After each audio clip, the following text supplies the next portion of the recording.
Welcome to the workshop. Sorry that it's such a beautiful day outside. It's always hard to be inside when it's so nice out. But nevertheless, we're going to forge ahead. There's pollen out there. My experience with leadership it's kind of a strange road that I followed because the first job I had, I entered a department where everyone retired the next year. And so you can imagine what that was like as an untenured new faculty member coming into a department where all of a sudden you're the senior person after a year. So I had to step up and act as a leader. And over the years, it seems like I find myself in those types of unique positions where I come in and I just had opportunities to take a leadership role with various organizations. And it's not just in academic organizations, but in other organizations as well. So what I want to talk about today is really try to define what academic leadership is all about. And I'm going to do this in several different areas. First, we're going to talk about choosing the right administrative role for your skills. And then we'll move on to creating opportunities for advancement, kind of the idea of what can you do where you're at now to try to position yourself to move forward. The other issue I think that's always important to talk about in academic situations is whether to stay in place at your home institution. We all would love it if everybody stayed at Hofstra, but some of you might find that there are opportunities external, and there are ways to evaluate that. Also, how to develop step-up skills. You know what your skill sets are now, but how can you find ways, make opportunities for yourself in developing other skills that will help you in the future. And then also I'm going to talk about how to survive and thrive in place. And then Terri will be talking about that, and also she'll be talking about avoiding pitfalls. So Terri's going to take over for the surviving in place and avoiding pitfalls piece. So it's always fun to start with a cartoon when you see that in these kinds of lectures. We often hear those faculty who tell us, "Oh, you've gone into administration, you've gone to the dark side," right? And Terri could show you her keychain. She embraces the dark side. She has the Darth Vader symbol. Her ringtone is the Darth Vader's theme, his leitmotif. And I kind of embrace the light side. I'm kind of the Luke on that side where we play off of each other. But the thing is that you do have to be prepared to, when you're in a leadership position at a university, you do have to be prepared to recognize that there are challenges that you're going to face when all of a sudden you leave the traditional academic fold. But academic leadership is really about providing a lot of guidance on a number of different issues. On management, how to work with committees, departments, or universities. It's not just about a particular position. It's about you showing leadership across the board in many things that you might take on. You can also provide specialized expertise. Now, this is something that I know many of you have been involved in, where you can step up and provide leadership on one particular issue. Terri, for example, has been incredible on accreditation issues. She's leading the Middle States initiative. That is her very strong, unique skill set. And all of you have those kinds of skill sets, whether it's the IRB experience that some of you have in this room, or whether it's leading a conference or other avenues that you might get engaged in, you do provide specialized experience. The other piece of academic leadership that's worth considering as well is the leadership you provide external to the university. Many of us are involved with our professional organizations, and that allows you to grow with administrative skills and national understanding of how your discipline works and how you can gain greater experience on a number of things with professional organizations, everything from budgeting to visioning to developing strategic plans, et cetera. All professional organizations do those types of things. And of course, there's a lot of other things out there. Can anybody think of other places where we provide leadership in academics? Yeah. I would say just in your day-to-day interactions, you're providing leadership to your students that are in your practice. Great or point. outside of your practice. Absolutely. Absolutely. And you could be leaders in pedagogy too, and how you teach and how you interact with your students. Any others? Yeah. Media. Oh, great one. That's a great one. How you can be a leader with the media and how you can interact with the media is a really unique skill set that you can develop. So those are some examples, and here's some other ones. You could be everything from a committee chair to an executive director of a professional organization. You could be a dean, associate dean, vice provost, a provost, and everything in between. And we have some of those positions represented in this room. Many of you are in leadership positions already of some type. But it's a real unique thing to try to find the right role for your skills that you have. You have to consider what position is right for you as you move through your career. I know that I could never be a leader on accreditation. I know that about myself. I don't have the patience to pour through all of the rules and documents that Terri deals with. Same things with collective bargaining agreement. Terri is our expert.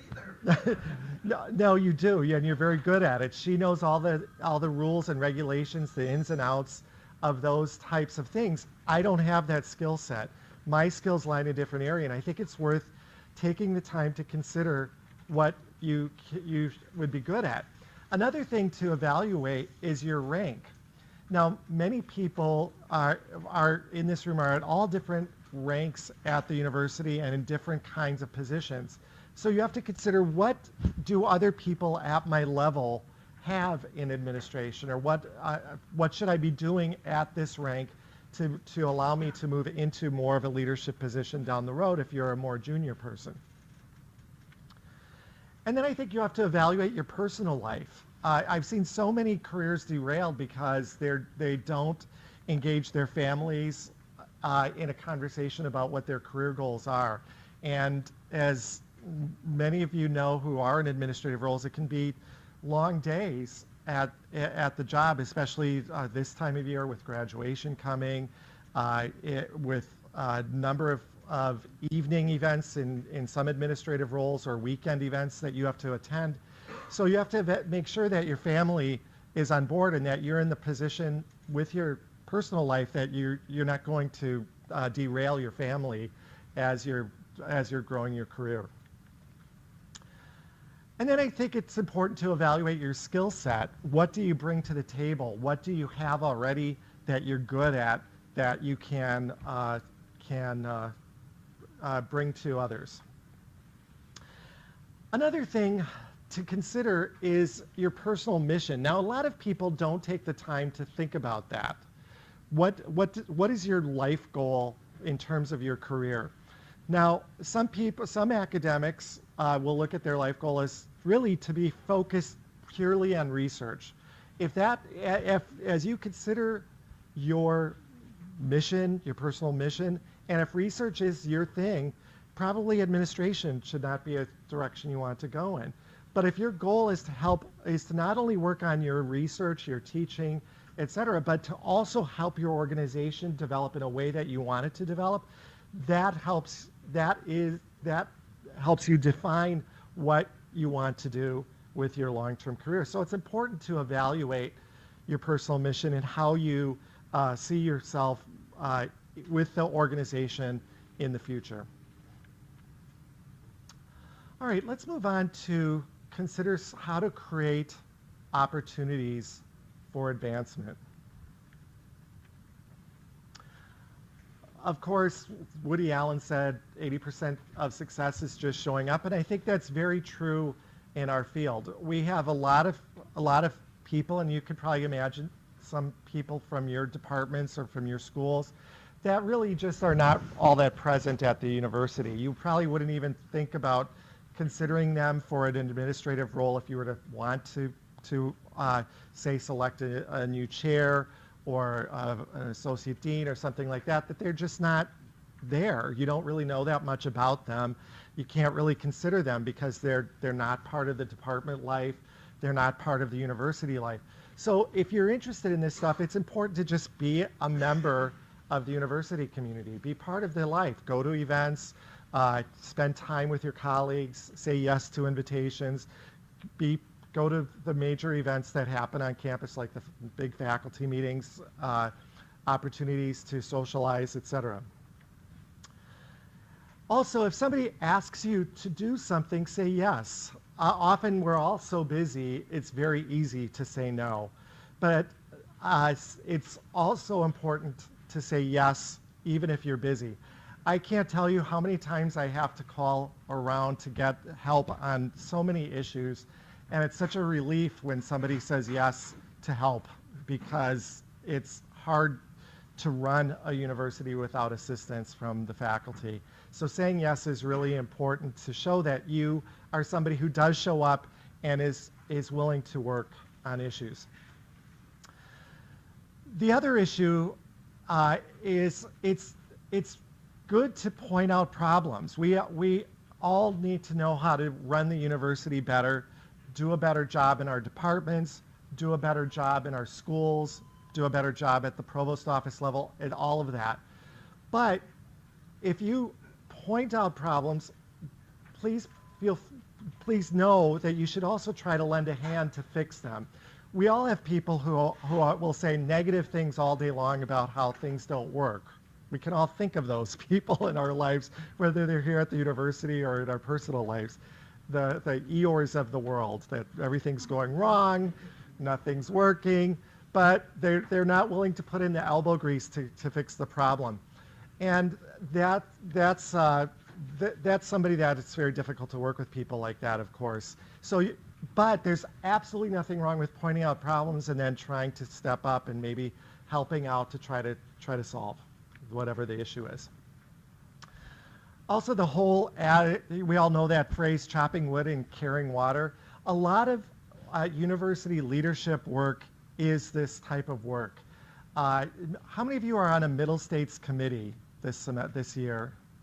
Some of you. So we have some people who are carrying wood and chopping water in this room on the Middle States process, because that's a lot of work, writing those reports, working on drafts, collecting data, making appointments with committees, all of that type of work. And so it not only do you have to offer to solve problems or get involved with issues on campus, you have to put in the hard work, kind of the chopping wood, carrying water issue as you go along. All right, let's move on now to talking about going mobile versus promotion in place. Now, this happened to me. I was at the University of South Florida for 20-some years as a professor. I was in a dean position there. And then I had to decide, I'd kind of reached the point in my career there where I had to decide whether or not I wanted to stay there or go somewhere else. And I looked around the landscape at USF, and I realized I probably had topped out anything I would do there. So I could just stay where I was, or I could move somewhere else and try to build up my career. And I made that decision to move just for that particular reason. It had nothing to do that I disliked USF or USF was bad to me. It just was a different opportunity for me. And I think all of us have to think about those opportunities. And in considering that, you have to think about your career goals. I always like to think about my career goals in 3 to 5 year spans. And is the position that you're interested in, or the range of opportunities that you're interested in, are they going to be available in that time span? And that might guide you as to whether or not you need to polish up your CV to go out on the market.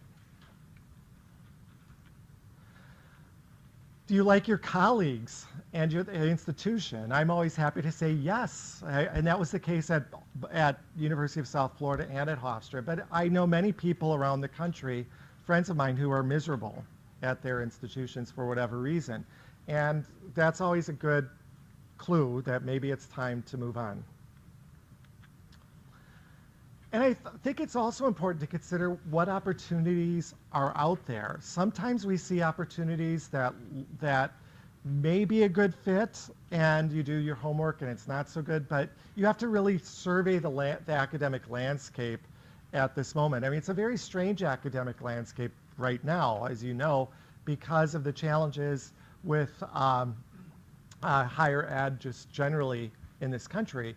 But it doesn't mean that there still aren't opportunities. You just have to be knowledgeable about national trends and the kinds of things that are going on. And I also think it's important for you to consider about how to build up step-up skills as you move along on your career path. And these can be in a lot of different areas. You can build up your interpersonal skills, budget management, personnel management, communication, whatever it is that you might want to do. Maybe there's a kind of position you want. Maybe you want to be the new Terri at some point.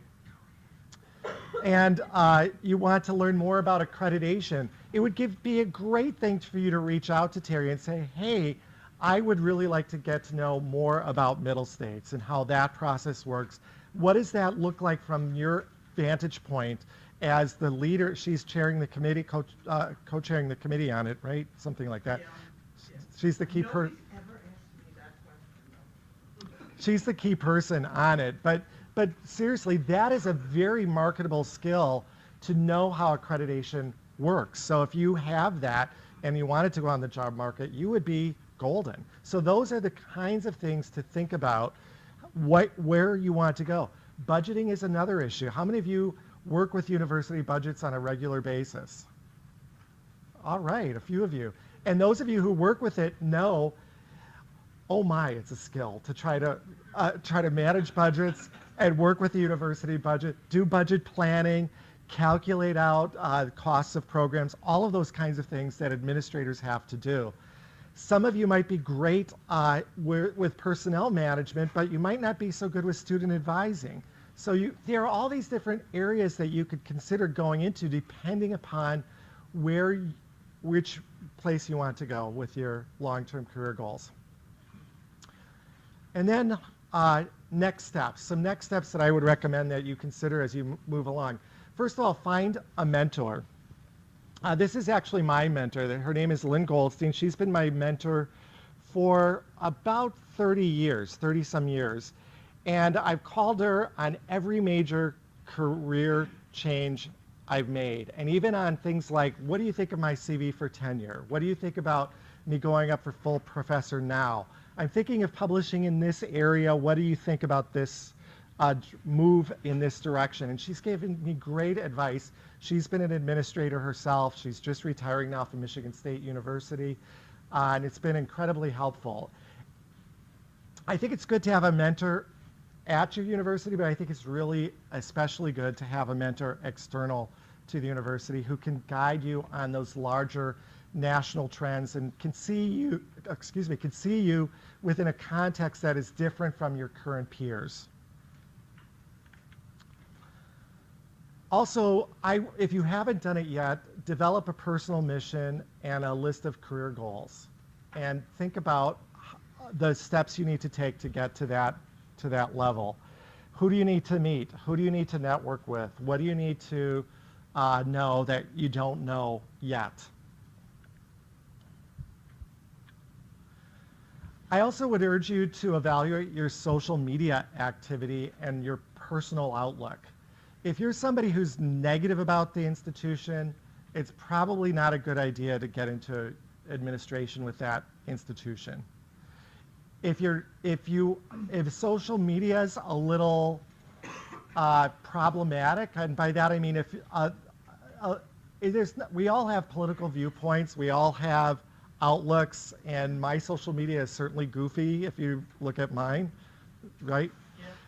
But I'm Very informative. I'm careful about what I post. So you just be wise about your social media, because I can tell you that people look at it. If you're going for on the job on the job market external from Hofstra, and just be careful.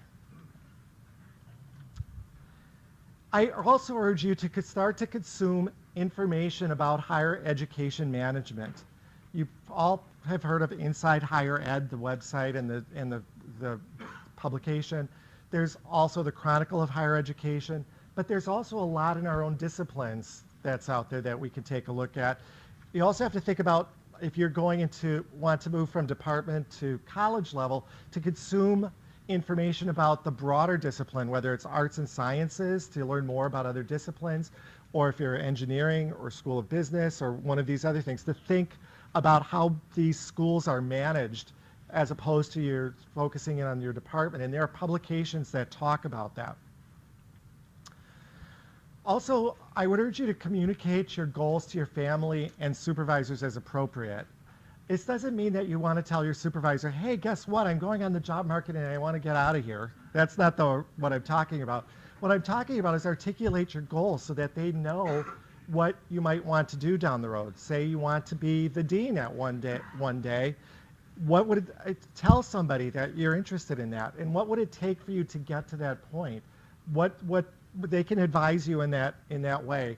The same thing is true with your family. Maybe they like their summers with you, or maybe they don't. Maybe they're fine with you working a 12-month year as opposed to working a 9-month year. So, but you certainly need to get everybody on board to understand what that's all about. At this point, I'm going to turn it over to Terri, who's going to take the second half of the lecture.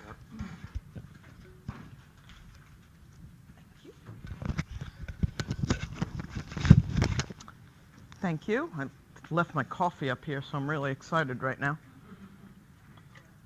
So, in moving along and talking about leadership skills, what I'm going to talk about is, once you get into a position of leadership, how you can build up your skills and stay there, and not muck it up completely.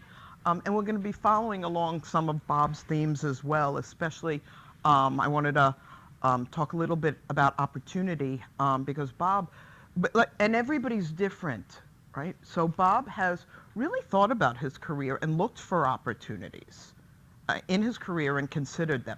I've kind of done the opposite in my career. I've never planned my career at all, ever. But here's what I did do, is that and again, it's about saying yes, right?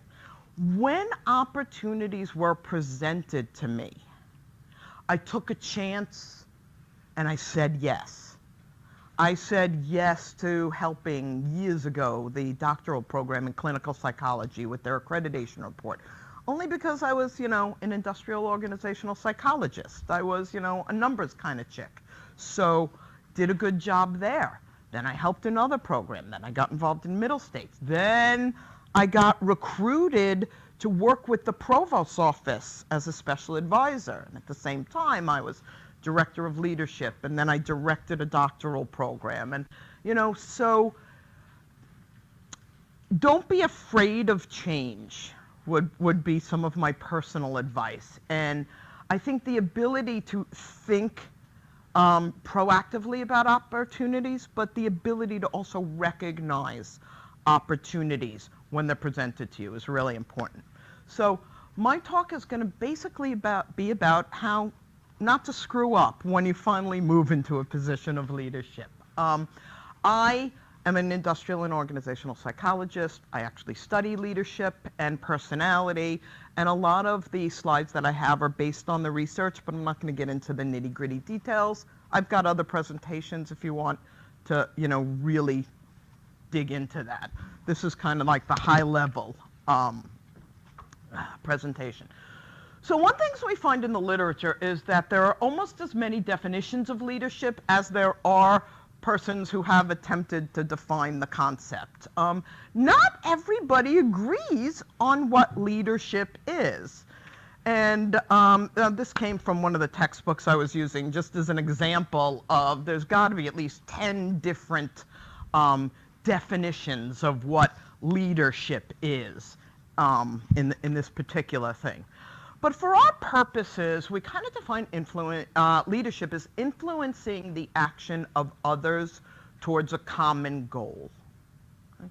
That's pretty much a fairly acceptable definition that takes into account a lot of the nitty-gritty in these definitions. So we're talking about, and this again applies to higher education or, that thing they call the real world out there. So what we're talking about things is mobilizing around a vision, whether it's the vision for your department, whether it's the vision for a task force that you're leading or a committee, or for a choice of followership. You can't lead without followers. Okay? There is no team of one. Okay? And, convincing people to forego some of their self-interest and to work for the better of a team or common goal. Okay? Leadership also, by the way, in the literature can be formal leadership positions like Bob and I have. We got fancy schmancy titles, right? But many leadership positions are informal. Okay? You may be, as a faculty member, experienced in, the tenure process and navigating your way as a faculty member through departmental politics. And in that respect, people may come to you for advice, or people may look up to you or ask for your help. And that's a sort of more informal position, but it's still a position of leadership. Right? And leadership is measured through effectiveness, because I'm the outcome assessment babe, so we always got to talk about measurement. People ask, why does leadership matter? And again, these are brief slides, but this is based on a lot of research. Bad leaders make people miserable. Okay? I'm sure every one of you has had a crappy boss at some time in your life. But the data show that good leadership enhances psychological and the financial well-being of an organization and the employees. So this has been measured. Good leaders make for good organizations. Okay? Bad leaders make you really miserable, disengaged, and often leads to poor organizational performance.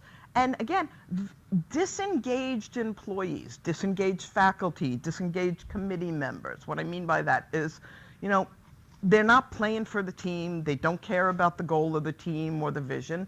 You're not going to get anything done. It just leads to poor job performance. Okay.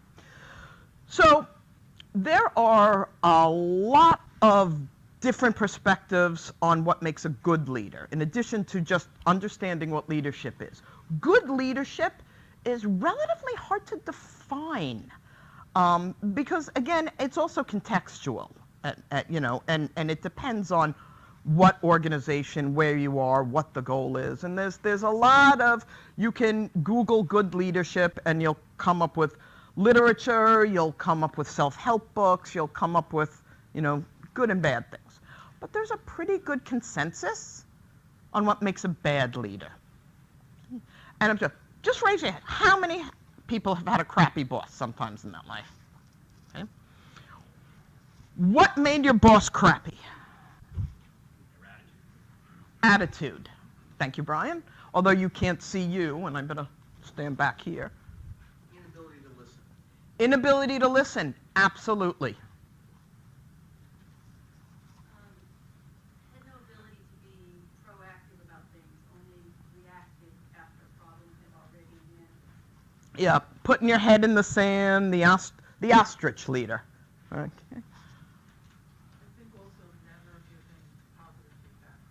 That's incredibly important, I think.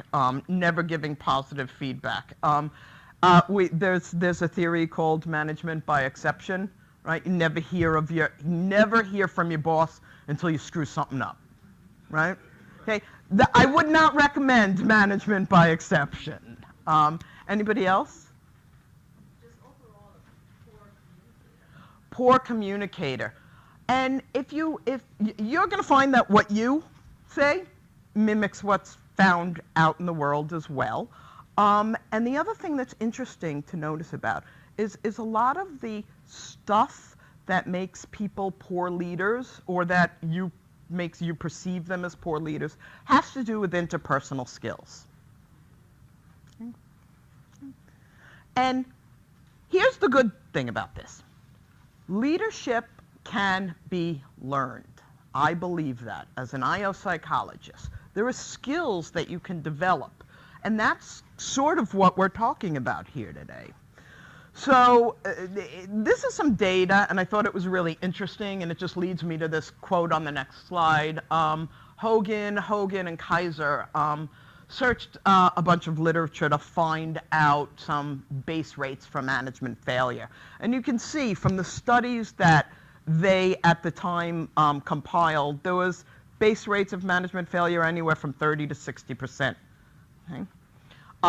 Which led to probably one of my favorite quotes of all time. On the basis of the data, we conclude that 2/3 of existing managers are insufferable, and at least half will eventually be fired. Okay? Now, it's rare that we fire people in higher education. And the other thing that is rare in higher education is that we're not like corporate America. There's nobody trains you, right? Hawk, Krish, did anybody give you the leadership manual and everything you need to know about being a chair? But we're afraid to ask. Okay? We're especially poor in higher education about professional and leadership development. So what we're really talking about is derailment. Derailment is, and Bob mentioned derailing, by your family or by not talking to your supervisor. And by the way, if your supervisors or your dean or whoever it is you look up to don't know what your career goals is, they can't help you. So that's a positive thing. So derailment is basically leadership failure. Okay. The derailed manager is one who, having reached at least the general manager level, is fired, demoted, reaches a career plateau. I like to talk about the Peter Principle in this context. And the Peter Principle means that we basically are promoted to our levels of incompetence. Okay? So, people get promoted, and they sort of then get to a level where they just can't make it anymore. The reason why that happens is because oftentimes when we're looking for people to promote or for people to move into a higher or an administrative position, we evaluate them based on their performance in their current job. The skills and abilities and knowledge in your current job may or may not be applicable to the next level. So just because you're good at one thing doesn't automatically mean that you're just going to sail into the next position with success. So my buddy Bob Hogan, who does a lot of leadership work out in the field, asked a large sample of working adults about the personalities of their best and worst bosses. And basically from this you could see that you've all experienced this, because this is all of the kinds of things that you have said that leads to poor leaders: passive aggressive, distrustful of others, arrogant, So the literature is pretty clear on what leads to derailment. So let's take a little time and just go over some of those traits and skills and kinds of things that tend to be related to leadership derailment. Things like being overly ambitious, unable to think strategically, unable to adapt to a boss with a different style, business problems, insensitivity, coolness, aloofness, betrayed trust, overmanaging, okay, right? Micromanaging, failing to delegate. These are all skills. I mean, maybe being an ass is not a skill, but that counts too.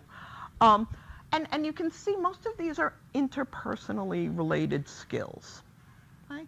And again, in our field, in higher education, there's very little professional development to help people develop those skills, which is why I'm here now, warning you or telling you about these kinds of things. There are lots more characteristics of derailed leaders. A lack of a diverse experience. So this kind of relates to the Peter Principle issue. As you move up in an organization and as you decide that you want to take on different roles in an organization, oftentimes the people who derail do the same thing over and over again without considering the situational context. So basically relying on your past successes exclusively and not evaluating the situation appropriately when you move up, because every situation is different. So taking a survey of the landscape is really important. We've got, low emotional stability and composure. We call that they used to call that being neurotic in psychology, but they've changed it to something more politically correct. So basically being crazy is not necessarily a good thing for leadership. Okay. Failure to address personal mistakes, right? Everybody's going to make mistakes on the job. Everybody is. Best advice, own up to it and see how you're going to fix it. I mean, that's our view in our office is, but I know a lot of organizations which like to just go around pointing fingers. I mean, in order to be a leader, you've got to try to be a problem solver. Okay? So poor interpersonal skills, low integrity, misapplied technical or cognitive skills, ignore advice, know-it-all. I'm sure you all know a know-it-all, right? He's looking at me. No, I'm the know-it-all. It's a reenactment of strategic self-awareness, which is where this is all leading.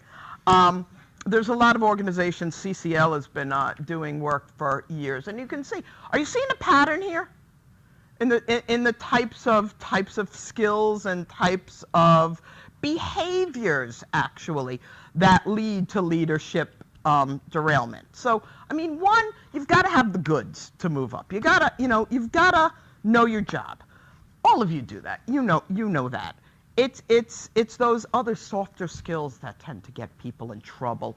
The higher up you move in an organization, the less your specific technical or disciplinary skills apply, right? Because you're real specialized at the bottom, and when you move up, you sort of have to have a more broad perspective of an organization.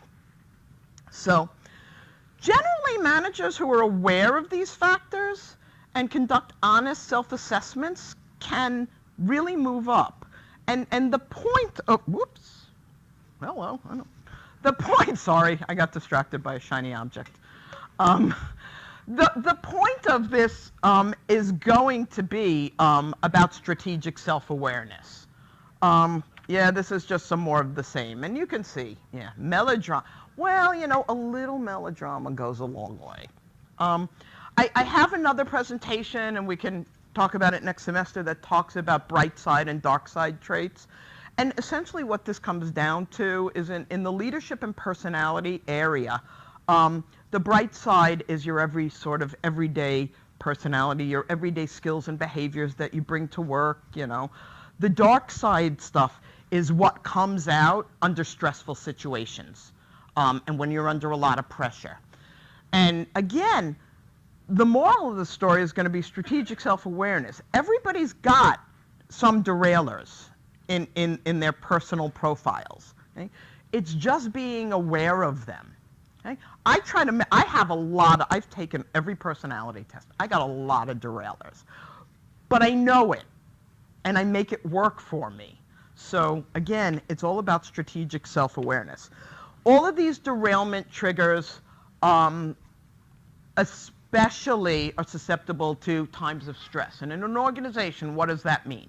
A change in your boss, a change in your job description, a reorganization or a culture change. The theme here is nobody likes change, but it's inevitable. Okay? Performance problems handled ineptly, clashes with your boss, trail or a history of kind of just not getting the job done. Expatriate assignments in corporate America are extremely big triggers for derailment because you're going someplace with little support possibly, failure to learn from your mistakes, and overusing your strengths, okay, going it alone.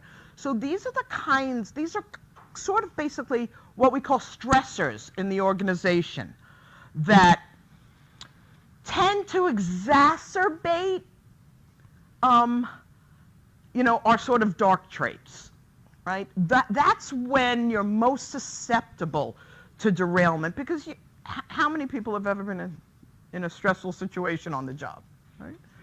I mean, ask Allison. She knows I'm crazy sometimes, right?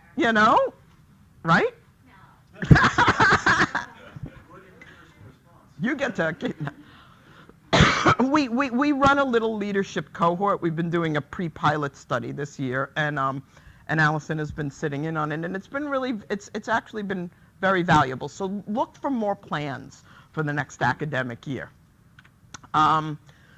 So the reasons managers basically fail is poor business performance, poor leadership, poor self-control, and poor relationship management.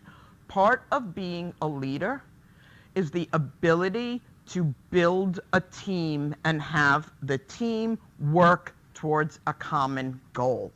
If you can't do that, you're not going to get any job performance out of anyone. And again, the things that get in our way that we trip ourselves up with are exacerbated in times of stress and when you're under a lot of pressure, also in times of major change. So the moral of the story, essentially, and what I'm trying to sort of preach in my own way, is the idea of strategic self-awareness. Okay? And self-awareness is not a new idea. It's been around forever. I haven't reinvented the wheel here. I'm just marketing it in a different way. Knowing yourself and understanding. And again, Bob talked about this as well in terms of evaluating whether or not you want to move in, right? Understanding yourself, understanding your skills, understanding your family members. It's the same thing once you get into a position. You've got to take a realistic view of yourself because strategic self-awareness is, there's some more lovely quotes that we can all look at. Strategic self-awareness or a lack of self-awareness is highly correlated with derailment. Okay? In the sort of IO management kind of world, so lack of self-awareness is generally defined as ourselves overestimating our managerial skills and abilities as compared to, in the kind of 360 assessment, it's compared to our peers, our bosses, our subordinates. In this case, it could be our students. So if you want to break it down to its least common denominator, it's kind of like, you just got no clue. Okay? So derailers and poor performers, the research has shown, has overestimated their managerial skills. Underestimators, okay, were more likely to be able to seek out feedback and accept feedback so that they were able to adapt and learn new behaviors. One of the things that both I found in my career and the literature says about some of it's sort of the anti-derailment, leadership involves the ability to be adaptive and flexible. The most successful leaders. We can debate about a lot of the other traits, but what I've seen continually in the literature is adaptability and flexibility and the ability to think and listen to people, okay, is what will help you as a leader. Now, the problem, and again, in evaluating whether you want to move into a leadership position, you have to really understand your ability to deal with stress and ambiguity. Because, let me tell you, when I came into the provost's office, I didn't know what I was doing. But you know what? I wasn't afraid to dig in and learn. So many people don't like to be out of control and in situations that are ambiguous. It's a challenge, right? Have you, isn't it hard? Like you go, oh my God, like I'm Krish, I'm so good at my research. I'm so good at teaching computer science. I'm fabulous. And all of a sudden now I'm a chair? What the hell have I gotten myself into? But you gotta just be adaptable and try to go with it, because everybody's capable of learning new skills. Okay? In many cases, you find that the higher up somebody goes in an organization, the less self-aware they are. Does anybody got any ideas why?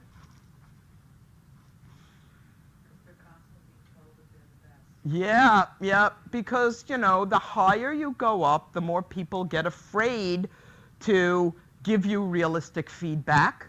You got a lot of yes people around you, right? Oh, you're so wonderful, yeah. And I know I've been in situations where I've been afraid to voice a contradictory opinion to the boss. And that happens all the time. So people moving up, Bob and I are incredibly self-aware, of course. We are the poster children for self-awareness. So it's part environmental. I mean, it's part the kind of feedback and the kind of information that you as a leader get from the people who surround you. Hello, how's this?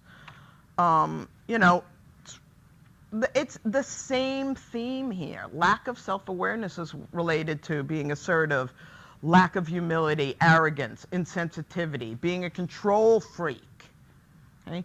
And not being able to delegate, micromanaging, all that kind of stuff. So, this is kind of like, well, duh. But it's a nice little quote. So when selecting, when you're looking, even in a chair position, or even as a faculty member, somebody leading a committee, when you're looking to recruit people to serve on your committees, or when you're looking for those people who will say yes to you, you really should try to recruit the best people. And if they're reluctant, convince them rather than just take anybody who will say yes. Because there are certain personality characteristics that would tend to render somebody less effective in a managerial or leadership position if they're not willing to accept feedback. Okay? So, this thing here is really bugging me. Can I do that? No, I can't do that. Oh, well. See, you try. Not everything works the way you expect it. I can. I don't know why I didn't do this an hour ago. But, so you got to be willing to take a chance and look foolish. Okay? Okay? So, what I want to impart to you, what I really want to be able to say is that you got to be able to take a hard look at yourself. And let's face it, who likes feedback? Well, because Krish is perfect. Okay? Feedback is hard to take, right? Because we want to hear, you're wonderful, Terri. My God, how fabulous are you? No wonder you're the Empress of the Multiverse. Nobody wants to hear, God, you cocked that thing up there. How could you have done that, Although we do get a lot of that. And positive feedback is as important as negative feedback. So feedback, negative kind of, feedback, it's difficult to, because it can hurt. We think we're wonderful, and we all are wonderful, but, we're going to make mistakes. So strategic self-awareness is about understanding your strengths. It's also about understanding what we call those dark traits, understanding your weaknesses or your challenges. Let's be positive. Understanding what challenges you, and understanding as well how you perform when you're in stressful situations and how it affects the people around you. Okay? Because as a leader, you've got to think about how your behavior affects the people who you're leading. Okay? By the way, all of the research says that even people who are not so self-aware at the beginning of the careers or even in mid-career can change. And if they do change and adapt their behaviors, they can go on to not, derailment is not fate. So people can learn and change. You just not everybody is willing to, and I'm sure everybody in this room knows somebody who is unwilling to change. So, yeah, we said that already. Okay. So really good leaders learn their strengths and weaknesses. They deal with them, and they build on their strengths and they correct their weaknesses. The other thing that's pretty pervasive is the literature is don't overuse your strengths. So how are you going to take something away from that and put it into action? I mean, we don't really have, we have for faculty, right? You fill out your annual evaluation. I mean, you go through the reappointment, tenure, and promotion process. But, and for administration, let's face it, we don't have a real pervasive formal performance evaluation system in higher education. So what do you do? How can you help yourself?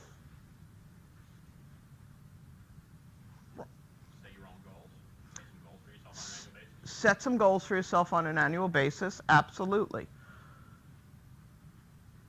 Ask a good friend to, who's in your department, or say you're the chair of the department, there's a new chair of the department. Which is why I'm here, because I'm thinking that's in the future. To give you feedback. Absolutely. And this is... constructive, but both. Yeah.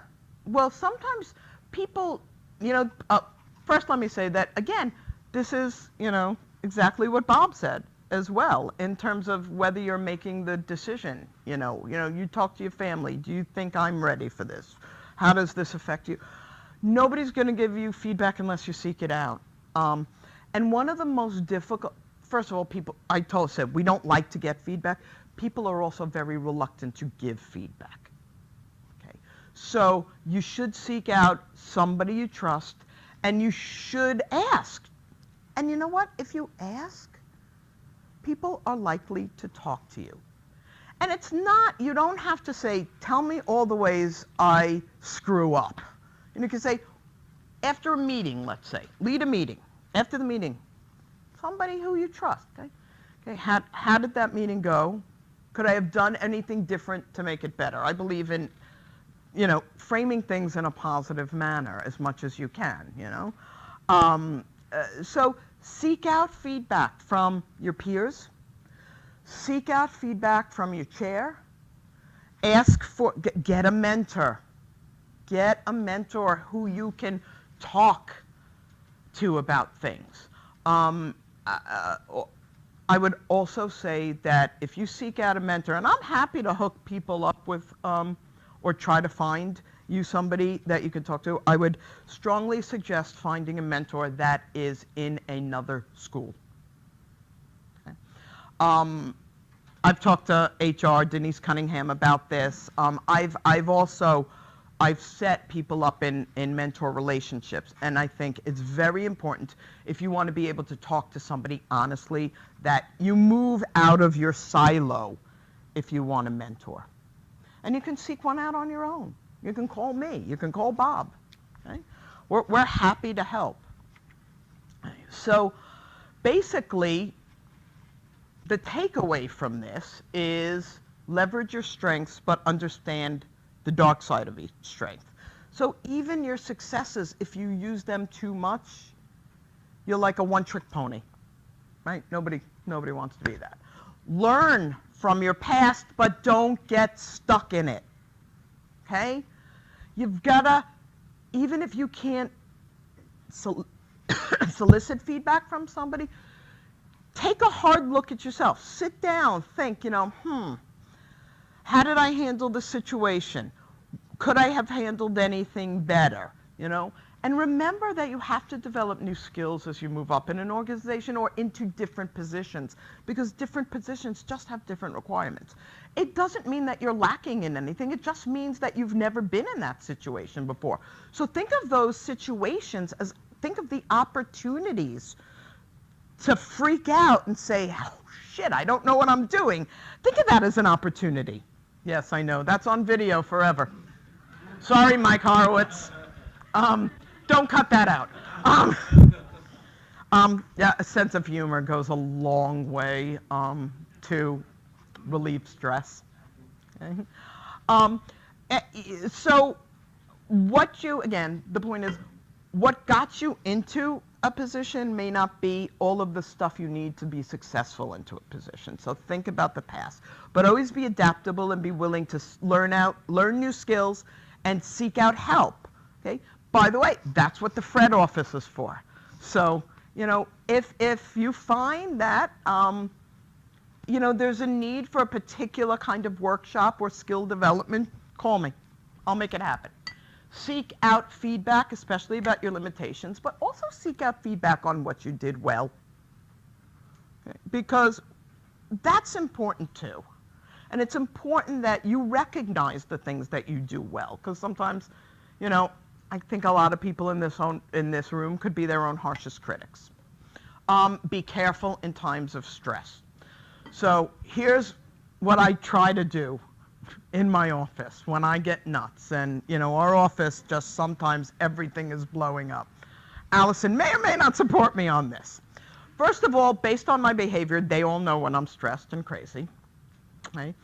I try my hardest to remember to say, hello, guys, I am stressed and crazy today, so don't mind me. I'm going to be nuts. I'm going to be running around here having a hissy fit, and I'll probably yell at people. I try to warn them in advance. It works sometimes, And if I ever forget to do that, believe me, I am apologizing afterwards. Okay?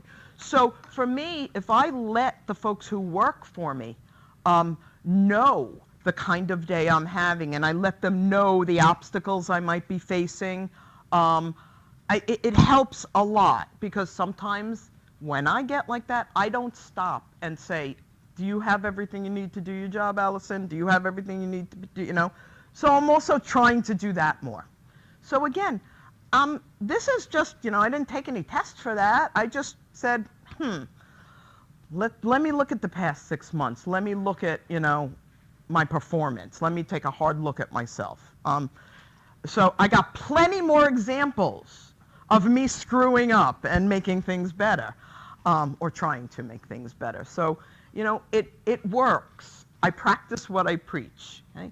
And remember that any type of leadership or derailment takes place within a situational context, and you really have to look at the environmental and the political situation in a department, in a committee, in a school, in order.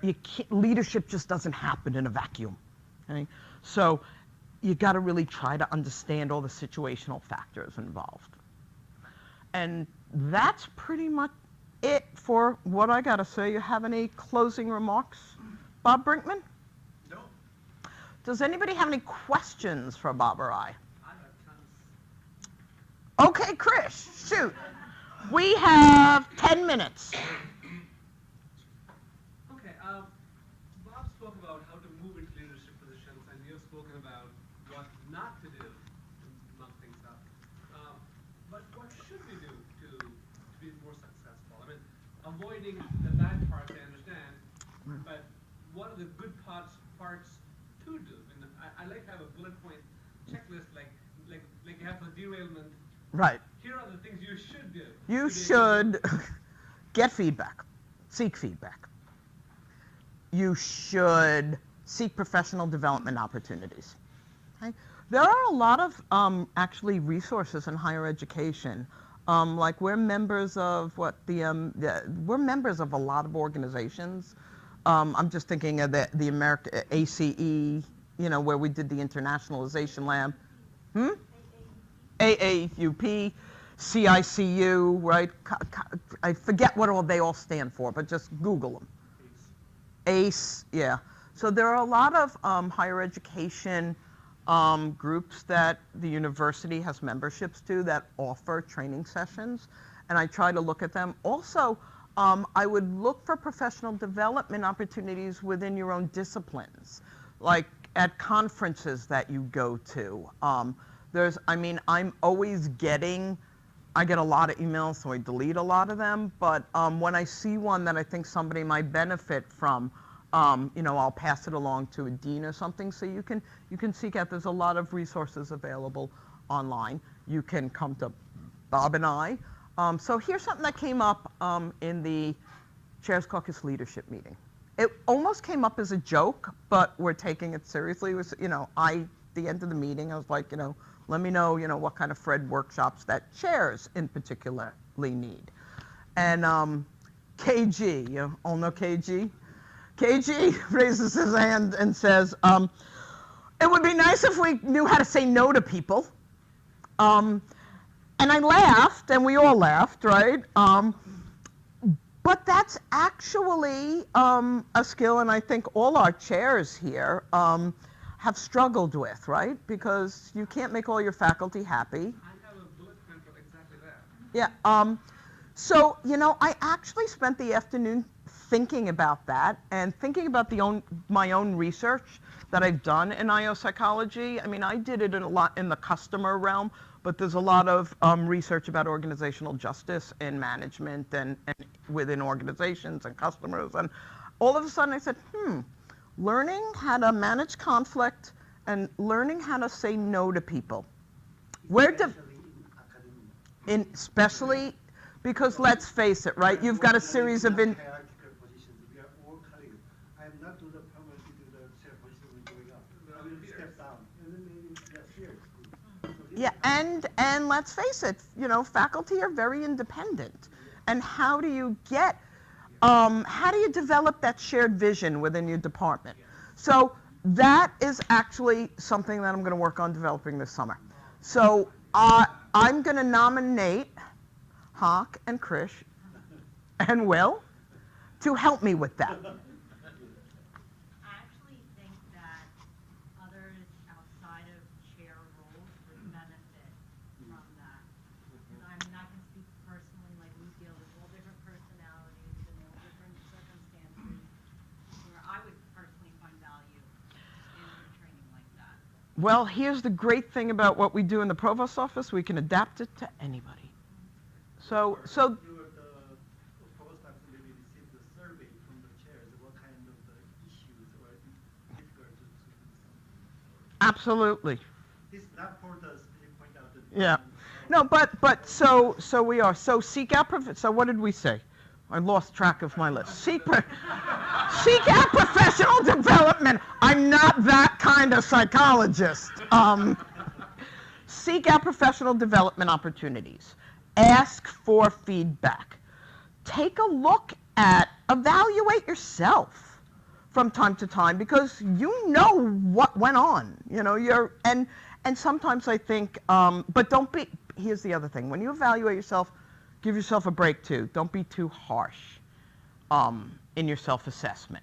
What other takeaways can we give Krish? One last thing about it. Set goals. Set goals. Absolutely. One of my derailers from your list is failing to delegate or going it alone. And that ties in with learning to say no. How do you even deal with that? Your peers say, no, I'm not going to help you, or I'm unavailable.